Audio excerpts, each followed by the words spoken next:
Welcome to the Forensic Cop Podcast. Tottenham Hotspur 1, Liverpool back to winning ways. Yeah, I mean it's been a while. What I can honestly say, I mean, if I really think about the game, is it's not even so much that we did, anything that special or different. At least in my mind. I don't know. How did you see it? Yeah, I agree. I think that I wouldn't say we played that great today. We've played as well as we did in the past few games I've seen them. So against, well, the two games against Manchester United and even the game that we lost against Burnley, I'd say we played.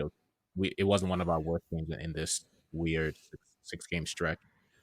Um, But the difference today was we scored when we had the opportunities, even though we didn't put them all away. But at least we did find the target barely. So I'll actually go with a bit of a different take on it, which is I don't disagree with you, but it's the luck that's been going like entirely against us changed a little bit.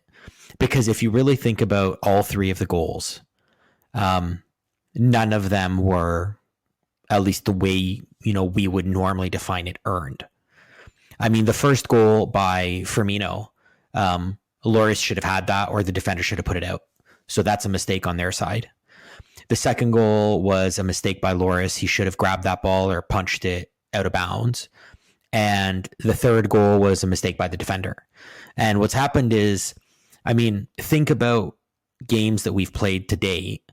Like, the keepers have looked like superstars. They've never made any mistakes against us. And defenders, when they do make mistakes, we just happen to not be there. It's been like we've just been quite unlucky. And today that, quite unlucky turned around. Yeah, I don't disagree with you, but I think a couple of things. Firstly, we are for sure in Spurs' head, right? So I read that that's the I can't maybe I'm going to misquote this, but I believe that's the sixth game that we've won it at White Hart or away at Spurs, White Hart Lane or Tottenham Stadium or whatever it's called now. And I don't remember the last time that in fact, I think the last time that they beat us was that game when just before Van Dijk signed, when they beat us 4-1. And so every time that we played them, they're always up for a mistake against us, and we typically score against their mistakes. And even if you look back to last season, a lot of our wins came from the opposing teams making mistakes that were enforced because we just put so much, I wouldn't even say pressure, but so much possession pressure where I suppose they just got mentally fatigued. So we could say that the last few games that we've not won or not scored, the other teams actually believed that they could keep a clean sheet against us. So, I mean, I would definitely agree with that. I think part of it is this year, instead of teams getting mentally fatigued against the pressure, they keep telling themselves, this is our chance to beat the EPL champions. And so that gives them a bit more of that mental edge to keep it going the whole game. And then at the same time, like, teams always make mistakes, and it's just, do you happen to be there? And this year, we just really have not happened to be there. And this game kind of turned around. And in part, I will say, not lucky, but the percentages have turned. But in another part, we're finally actually getting shots on net. Like, the first goal by Firmino was, a legitimate chance at net. Instead of trying to pull back or turn it into something else, just put it at the net and see what happens. And then the second one for Alexander-Arnold was the same thing. Mane put it on net, even though I don't think anybody really thought he'd score from there. He didn't even get all of it, but look, turned into a goal. So, getting shots on net is making a big difference. I mean, obviously we all know that, but today we had 14 shots in total, 7 on net. Can't remember when the last time we had half of our shots on net. Yeah, and even the few that we did have on net in previous games were just clearly out of desperation rather than, okay, let me take a shot and see what happens. It was more of, I'm just going to hit this because I don't know what else is going on, and I'm not even going to really have any hope that this will amount to anything, but at least I'm shooting on net, right? So I think there's a difference in how you approach shooting on net. Yeah, I definitely agree. I also think that for the first time in as long as I can remember, we actually had a VAR decision go our way when Son's goal got taken back. Yeah. Um, How many of those have we had go against us with the armpits and the hands? And you know what the thing is? Here's the crazy thing. When they were drawing their lines and pixelating it, because we're at that point. Um, so first of all, like when you looked at it with the naked eye, he looked marginally offside. That's what VAR needs to do. It needs to be the glaring error, not like you need to go down to pixel level. But also like the line that they drew from Alexander Arnold's, I don't know, like bicep, because it wasn't his shoulder. It was maybe his knee. Like I'm just honestly, we're just dealing with such small margins, and I don't know. The whole thing is crazy to me. But what I will say that drove me nuts on that is on this is on Alexander Arnold. You know, he had a good game today, but as a cornerback, right or left back, you can't be the last man back. The center backs are the two that decide the line, and if you're behind them, you've made a mistake. And so that one almost cost us a goal because Alexander Arnold was actually out of position. yeah, he's clearly not a defender. And as much as he's improved a lot in his defending, and he's not the worst defender in the world, of course. He can do a job, but yeah, that he really doesn't focus as much as we would like him to when he's playing back there. He plays with a little bit too much confidence as a fullback. Which is funny to say, right? Because how many guys would we want to play with more confidence? Yeah, exactly. Um, I will say that today, Spurs, to their detriment, they allowed him a lot more space than he's been receiving in previous games. And unlike the game against Burnley, I don't know if it was his crosses were just better, Spurs' defense was just worse, or our attackers were a little bit more dynamic in their movement. But the crosses that he was putting in tended to hit their man, and he also didn't put in as many crosses, so he was crossing with wisdom in this game. He didn't. So I agree. He played much more, not with the same ruckus abandon of just throw the ball into the middle. Thankfully, because that's just clearly not working. But I mean, Except against Spurs, because they will make mistakes. they will. I guess that's true.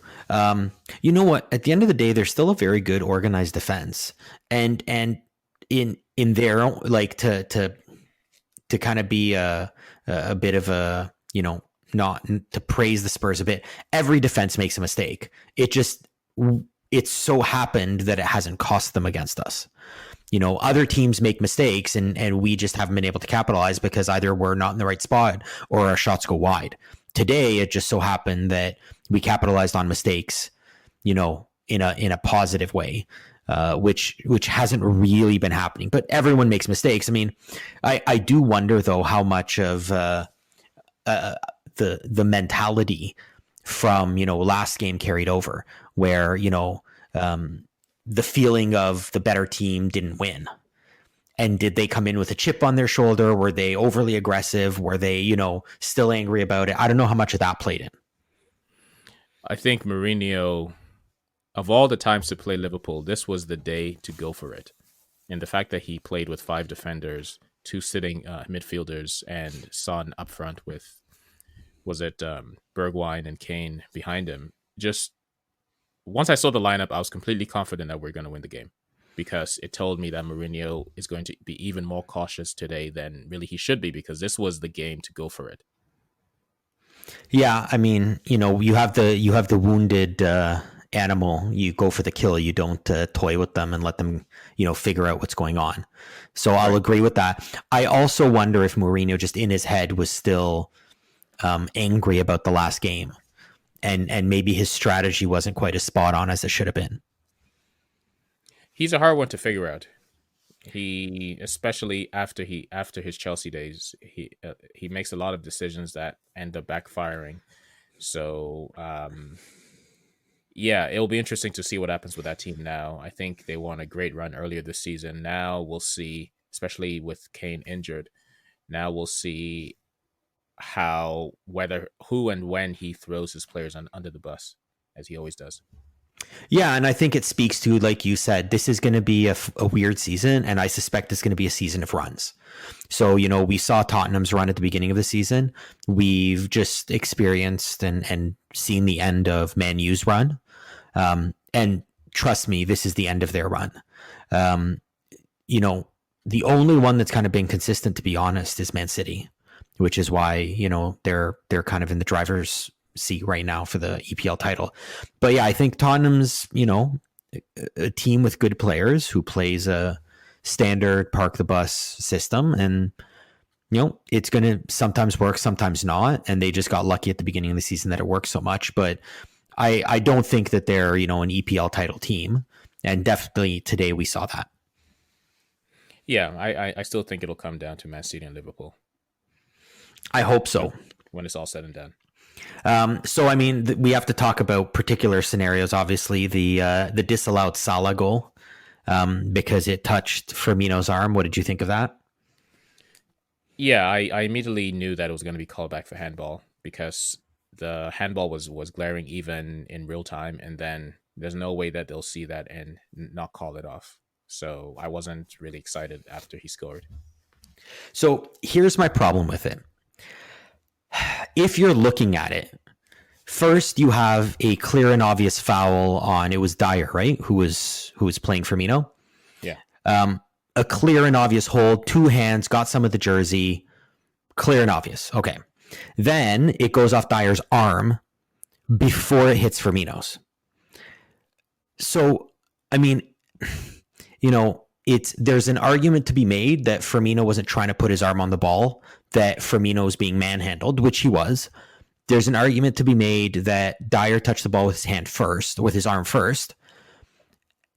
And yet they called it back, which I'm not necessarily agreeing with. But my biggest problem with it is, why on earth did Tottenham get the ball on that free kick? Like, it's one thing if you want to call off the goal, which, okay, fine. I don't love the idea because, again, you know, in my mind, it kind of cancels out when you're grabbing a guy and you hit it with your hand. But okay. But if you're going to call it off, then call it off for the handball on Dyer. Call it off for the, you know, roughing on Dyer. Like, I don't understand why Tottenham got the ball. It's the sequence, and it comes down to the silly rules that they have. So first of all, there's a zero tolerance rule. I don't agree with this, but there's a zero tolerance rule of even ball to hand. If it hits the arm of an attacking player and it results in a goal, no matter what happens, there's no, it will not be accepted. It will be a foul.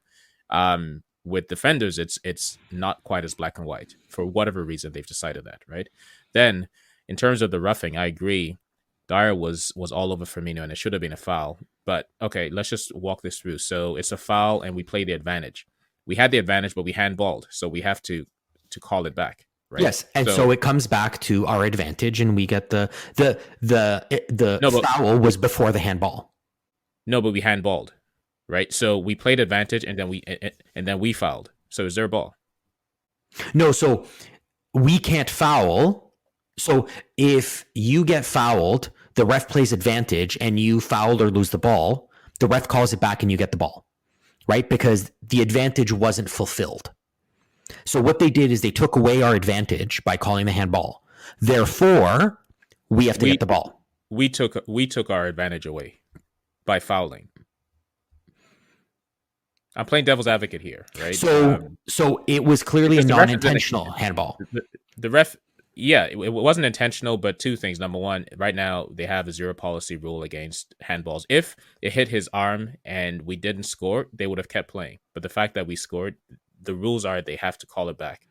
And also, his handball gave us the advantage because it brought the ball into a little bit more control. Dyer's was completely accidental. That was ball to hand. As far as I'm concerned, that's not even a handball. That was ball to hand. But yes, he was fouling Firmino, and that was a foul. And we played the advantage. We fouled. The ball has to come back. So, I mean, let's not spend the whole podcast on this.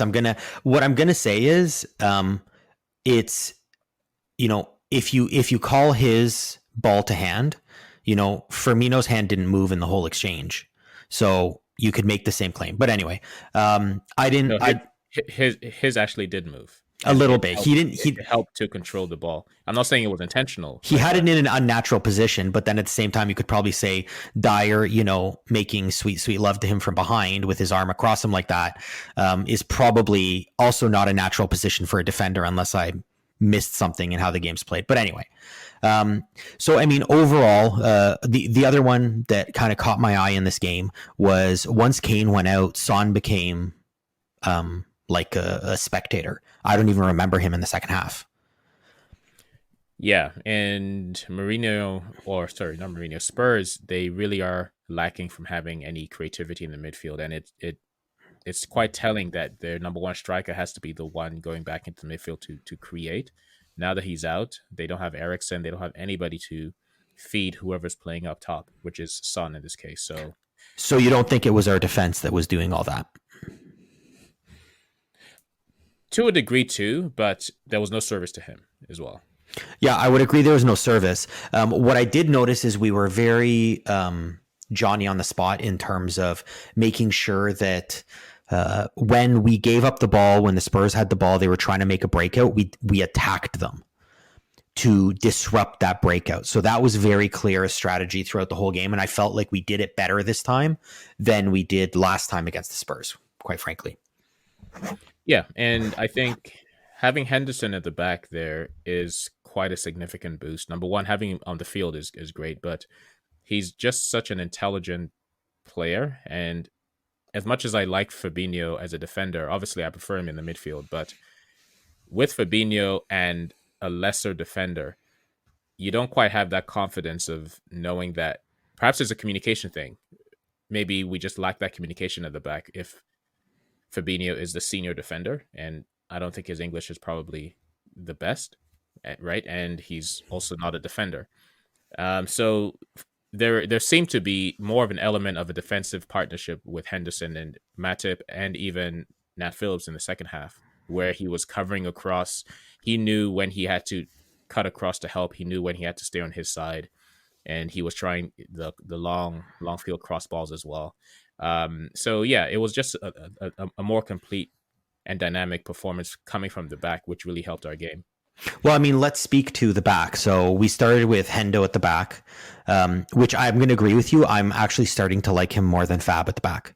Not that I don't think Fab is skilled, but I think you hit it exactly, which is that Hendo is better at organizing and coordinating and communicating. And that comes across. One and two, I don't know, who did you prefer him at the back with, Matip or Nat Phillips? I didn't really see much from in the second half. Spurs didn't have much. Matip was really good. In fact, at the start of the game, the first half of the first half, I was thinking to myself that it really makes such a difference when we have a defender in our team. It changes, it impacts the rest of the team and the way we push forward and the confidence that we have in the players behind us. So nothing against Nat Phillips. I think he came in and he did well. He won a few headers. He was rough, which is very important. He was physical, put himself about. But I liked Matip's driving runs as well. He's just a more experienced defender. And the one where he intercepted Son in the first half, I think that was just experience. Yeah, I mean, you can't beat experience, but he does look like he's running with an injury. Even in the first half, it looked like it. Yeah. He looks awkward when he runs to begin with, but then, yes, you could tell that there was something not quite right. Yeah, I mean, I'll be honest, we've talked about this. I'm a fan of Nat Phillips. I think he's got good, solid fundamentals, and the heading is phenomenal. So through the air, when we gave up a corner in the second half, I wasn't as worried. Because you just have that feeling like he'll find his way to it. So I liked it, but I agree. I felt like, Tottenham didn't really have a lot going for them in the second half. I mean, they did score, but I mean, so let me ask you this. Would it surprise you to know the possession was almost 50-50? For the entire game? 51% to 49%. Yeah. That would surprise me. I know there was a period in the first half where Spurs had quite a bit of control, but that was just a few minutes. So that actually does surprise me. Yeah, I was kind of blown away looking at it, and they actually had more passes than we did apparently too. 592 to 587. So I'm kind of blown away that they were that into the game, because I got to be honest, I can remember lots of spells that we had that were, good chances, putting things together. I can't remember many spells of theirs. No. Yeah. Yeah.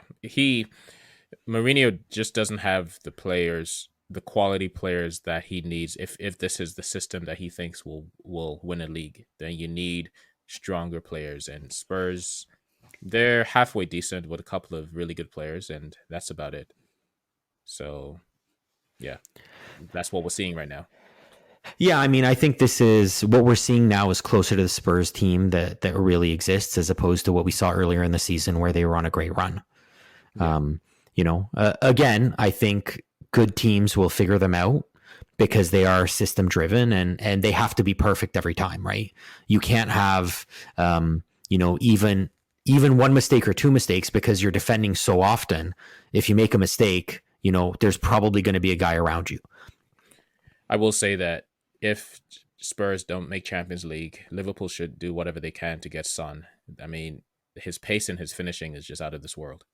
It really is, and what a highlight at the beginning of the game when Mane got his chance off the left foot and pooched it wide, and then Son gets his chance off the left foot seconds later and puts it right in the bottom corner. I mean, it was offside, but to your point, like what a finisher, and not just that, he's also good in the air. Yeah, he's a complete player, and I think him more than Kane is deserving of playing in a Champions League team. And we're willing to be that Champions League team for him. Absolutely. Yeah, no, I mean, I joke a bit, but in all honesty, he'd be the kind of player that I would like to see us have because he's tall. And again, tall and good finisher, isn't that literally everything that we need right now? Yeah, exactly. That's what we're missing the whole time. So, he would be a great fit. And I don't know, what is he? He's less than 25, isn't he? Oh no. He's the same age as Salah and Mane. That's the only downside. I think he's 28 or 29. Oh, but if you can get 28, you're right, yeah. Yeah, if you can get him for 40. Well, presuming that you can sell Salah or Mane, because I don't know that there's a place for, you've got Jota there, you've got quite a few. So, although not this year because we can barely field a team anymore. So on that note, I'm hearing rumblings now that, well, not rumblings. I think papers and websites are putting two and two together after the post-match conference where Klopp suggested that, yeah, we need a defender because we have no defenders. And right now, our senior defender is Nat Phillips, followed by Reece Williams. And that tells you everything you need to know. Whoa. Let's not write off Billy Kumetio. I mean, come on. The guy is, 17? He's an up-and-comer. Well, let's talk about Step then as well. Why don't we throw him in there? Isn't he 17 as well now? No, he's 18. Oh, well, then he's the old guard, man. Come on, you got to change it up. At this point, I mean, it's, don't get me wrong. I like Henderson on the back end. I think Fab does a very good job in service, but you can't pretend to be a top team when you can't put one senior defender on the field. Yeah. It gives a wrong impression to the fans, the players, and the opposition, right? It's the same thing I was saying about Alisson coming out for corners. It just sets the wrong tone. We're the champions of England, and if all four, I'm including Fabinho, if all four of our senior defenders are injured, and we decide not to go and even find some random Joe Blow from the Swiss league, that at some point when things are not going our way, our players will start asking, what kind of club is this, right? And it'll start to impact our psyche. So just for that sake alone, they need to go and find anybody who is an experienced defender over, say, 23 years old. Someone who's been there, done that for at least a couple seasons in any league in Europe. Doesn't even have to be a top league, any first division league. Well, I mean, let me ask you this. Would you take a 32-year-old defender whose best days are behind him now? That's exactly what we need, actually. And wasn't that the guy that I forget his name that Olympiacos just signed? Socrates? Yeah. Yeah, so apparently we chose not to go for him. So Subotic, who played at Dortmund, is available. I I think he's 32 as well. I gotta be honest. Like, unless there's a master plan to bring in some good player, like we don't need these guys. Is just like okay. Let's take this one more step further. So Fab was injured today. Matip's hurt. What if Hendo pulls up lame in the second half? Which will not be a shock because he's not exactly He's not a he does spring chicken anymore, and he yeah, always picks up injuries because of the he way does he have his plays. right, he does have his injuries. So are we talking that and no offense to the champions of England, but the champions of the world, our starting lineup is Nat Phillips and Reese Williams? Like, come on, man. At some point, it's just a joke. And I think that so I'm no longer hearing the narrative of we'll find internal solutions. I'm actually hearing now we're struggling with defenders. So let's just see what they come up with this last weekend, because you can't tell me that you can't find somebody from the championship that will be more than happy to come and just stand around for us, right? Just be a body, head things away, run, tackle.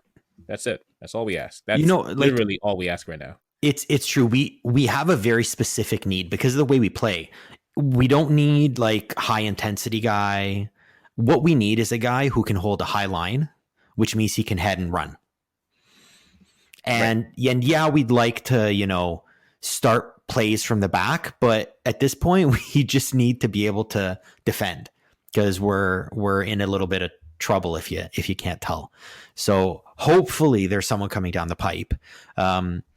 Here's the crazy part. If we hadn't won today, we would have gone through January without a win. At the beginning of the season, did you think that might ever be the case? No, but I think less. So I'm more shocked by the fact that we hadn't scored in 5 Premier League games than we hadn't won, because it's not the most surprising thing in the world if we tie 4 games in a row, 5 games in a row, right? Because you can be lucky, VAR can happen, but the fact that we haven't even scored and haven't looked like scoring, it has been the surprising thing. Yeah, I mean, I'm thinking back now as we talk. There always seems to be a lull for Klopp's teams in general, but Liverpool in particular in January or early February. So, I mean, again, this is a weird season, and we're not through as many games as we normally would be. But maybe this is the kind of mid-season lull that Liverpool always seems to have. I mean, last year, even through the lull, we were winning games because we were eking out 1-0, 2-1 wins. But maybe this is just a lull in terms of a standard lull, and we kind of spring back up. I'm maybe trying to will that to happen more than anything else. Yeah, I think the players are just mentally tired. It can be a coincidence. These are the same. This is the same core team that's played every game for the past 3 years, right? So it can't be too much of a shock that they're all coming to a head at the same time. Robertson played an okay game, but you can tell he's not himself, and rightly so. I mean, he's played every game, and he never gets the night off, right? So you can tell that he just needs a break, but we can't afford to give him a break. Yeah, I mean they're all probably tiring, except you got to think maybe Thiago's not because he was out for a while, and but definitely there's got to be some level of fatigue, and Alexander Arnold is out, but yeah, Robertson is going to need something, and I don't know if Tsimikas is the answer. So let me ask you this: say we want to give him a break, do you put in Milner or do you put in Tsimikas? The problem we have now is at the start of the season, I would have said that we put in Costas, right? But he hasn't had the opportunity to warm himself into this team, so it wouldn't be fair on him to just throw him in and expect him to do well. So we may have missed that opportunity with him, especially now that we're out of the cups. So I don't. It's going to be hard for him to get game time, quite frankly. So in fact, I almost hope he doesn't, because that means that Robertson is injured. And as far as Milner, I'd rather see him on the right than the left. Well, yeah, but then what does that mean? We keep running Robbo out there every game? Unfortunately, that's the position that we find ourselves in. The only time I see him getting a break is in the Champions League, depending on how the leg is going, because we have 5 subs. But in the league, unless we start winning or scoring 3, 4 goals in the first half, once we do that, he'll be the first sub off for sure. But we're just not doing that. Well, I mean, today we scored 3 goals, which again, for a team that hasn't scored in 5 games, I thought we did really well.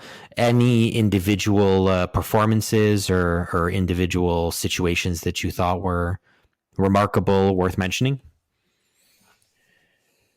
I'd I would say I was really impressed with Henderson. The first game that he played at the back against Southampton, he didn't look too great, but I remember we talked about it when he first played in the number 6 against was it, maybe even been Burnley away, and he was terrible and we lost 2-0. We had like 90% possession or something. I'm exaggerating, but we had a lot of possession, but and we lost, and everybody was saying, yeah, that's not his position. But then Klopp said, no, he has to learn it, and they really worked on it, and all of a sudden he grew into that role. So I think the same thing's happening here. He knows that as our captain, that's where we need him most. And I think as the season plays out, he will remain a central defender because we're not getting any defenders back anytime soon. And I hope Klopp did the right thing by moving Thiago up forward and putting Genie in number 6. I hope he'll be flexible enough to move Fabinho into the number 6 role and just have Henderson back there with whoever, Nat Phillips or yeah, okay, no, I'm not going to say Reece Williams, Nat Phillips. I actually like Nat Phillips and Henderson together at the back there. I actually like them together at the back because I think the inexperience of Nat Phillips is perfectly matched with the experience and brains of Henderson. So I think that works perfectly. And then I also think that maybe the height that Henderson doesn't bring, Nat Phillips, that's one of his big strengths. Right. So I'm definitely liking that. I agree with you on that. The one that kind of not shocked, but kind of got me was I was, Thiago is on the verge of a red card like every game. I know. The first couple of games, he was really good with those. In the Chelsea game, he didn't really do it as much. In Everton, he did it, and I was thinking, wow, he's really good at tackling. He gets every ball that he goes for. And then as he came back after his absence, he's been, and maybe that's all it is. Maybe he's just like half a second behind in where his body and his mind are trying to function. But yeah, he's it's kind of frightening how close he is to getting either second yellow or straight red with his tackles. Yeah, I mean, I like his tackling. I think it's very good and definitely in the style that Klopp wants, because it's always pressing, it's always trying to get the ball back. But I mean, he's getting a yellow really early in the game, and I mean, those are risky. After a while, that's going to bite you. Yeah, and they're also the way that he goes in for those last minute tackles are. I'm also concerned for him as well, and I wonder if maybe over the years I haven't really watched him in his career. I'll put my hands up and admit that, but maybe I wonder if that has anything to do with him being injury prone. Maybe he just is a little bit reckless with himself. So it's funny you say that. I actually was looking at it and I was thinking that he's the anti-Salah, where Salah bails out of every, not even 50-50, like every 20-80 ball, where 80% of the time he'll get it, but he doesn't want to get hit. Salah will bail and Thiago just goes all the way through. It doesn't matter, who it is or what it is. Like he'll go for it, which I like. But again, I'd rather him not be injured. So I've noticed that. I also noticed the Nat Phillips yellow, which, I mean, I didn't necessarily agree with. He got a piece of the ball coming through. So, and on the very first foul that you have where you do get a piece of the ball, that's a pretty aggressive yellow from a referee, which I was worried would affect the later in the game. But I mean, again, I don't think Tottenham had enough going forward to really challenge him because they could have gotten him in trouble. Yeah, and the next game is perfect against West Ham. I think that's the perfect game for him because that's just going to be That's going to be an interesting game. Yeah, one of the other things that I noticed was another corner kick from Alexander-Arnold was just brutal.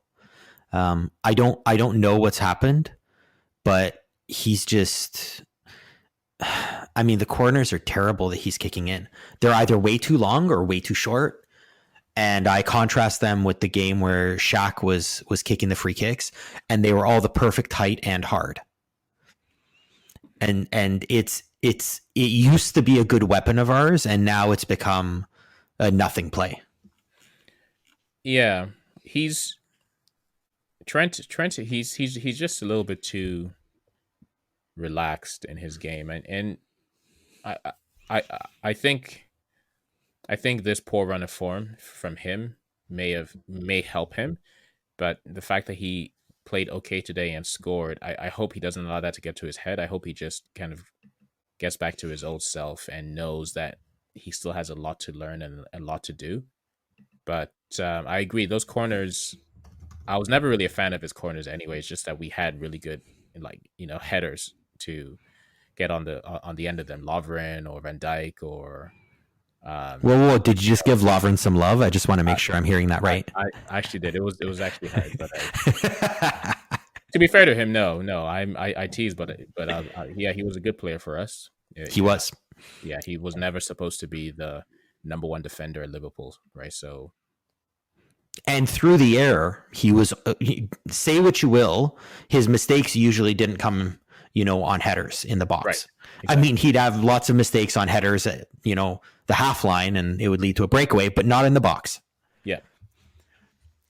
So, no, I agree. I think I'll be honest. I was actually, and I know this is going to sound terrible, I was actually not super happy that Alexander-Arnold scored, because he also looked kind of not proud of himself, but a little bit too puffed up after he scored that goal. Yeah, exactly. And I mean, if that helps him regain his form, that's great. But I think there's definitely a lesson in what's happened in the past 5 games that I hope he takes to heart for his own career. Yeah, I'd like to see him improve. The other one that was clear and obvious to me in this game was, there were a handful of smart plays, I would say, by Tottenham, who went down at just the slightest touch to get the foul, and they did get the call, like the one where Alexander-Arnold got called for a push inside the Tottenham box, just on the corner of the box. And it's like the player went down, he's twice Alexander-Arnold's size. Like, it's ridiculous, but it was a dangerous position and he got the call. So I'm still not seeing us do any of that. The only one I did notice was in the second half when Milner was on the sideline, and 2 players were on him and he had his back to them, and he just went down at the slightest push. And I'll be honest, I'd like to see that more, because it got us out of a bad situation, and why not, right? If the ref's giving those away, then take them. Yeah, I agree. The other one that I'm still frustrated on, I've rewatched, is the header that Thiago was bloodied on. I mean, I know people can go for headers, but just recklessly flying in and hitting a guy hard enough to bloody his head, I kind of feel like that should be a foul sometimes. Because, I mean, when we went in for a couple headers, we got called for the foul because their player was standing under it.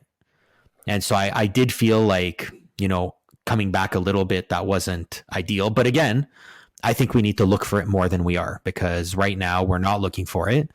And, again, yet another game that we fouled more than they did. We got called for 11 and they got called for 9. What was your theory on that again? My theory is other teams are diving and they're working the goalie. They're working the ref, and we're not. I think there's lots of chances we can go down, and we don't take advantage of those.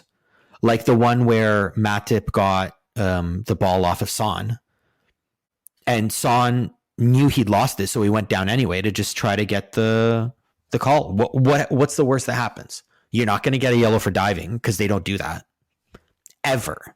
So you might as well throw yourself. Like, I'm just kind of at that point. So I did like seeing Milner do it, but I'd like to see the rest of the team do it too. Anyway, I mean, at the end of the day, a good win. I mean, 3-1, if you take VAR out, it's a 4-2 game, so I guess not a lot changes. What did you think in terms of man of the match for Liverpool? I'd have to say Henderson. The front three were okay. The midfield, Thiago kind of disappeared after a while. In fact, I totally forgot. I remember in the second half, at some point, I saw him with the Band-Aid and realized, I didn't even remember he was playing. Which may not be a bad thing, but I just noticed he drifted away from the game. And so, yeah, I say Henderson for man of the match for me. Yeah, I would agree. I think Thiago started well, but I think he definitely slowed a bit, and I don't really know why. Maybe it was pre-planned because we had a lead. But overall, I would have to go with Henderson as well. I thought he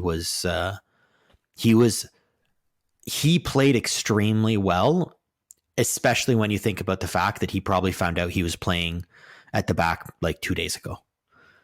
Right? Because I think it was, when was it?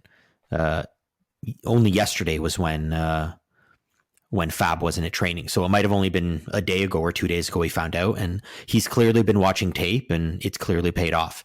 So let me ask you this. Next game, Fab is back. Do you still want Hendo at the back instead? Or do you want Hendo and Fab? So basically what I'm asking is Hendo and Nat Phillips or Hendo and Fab? I want Hendo and Nat Phillips, and then I want Fabinho back in his number 6 role. And then I assume you want Thiago as one of the attacking midfielders and maybe Gini. See, this is Gini. I mean, I just don't know what to think about him as a player. He's necessary, but yeah.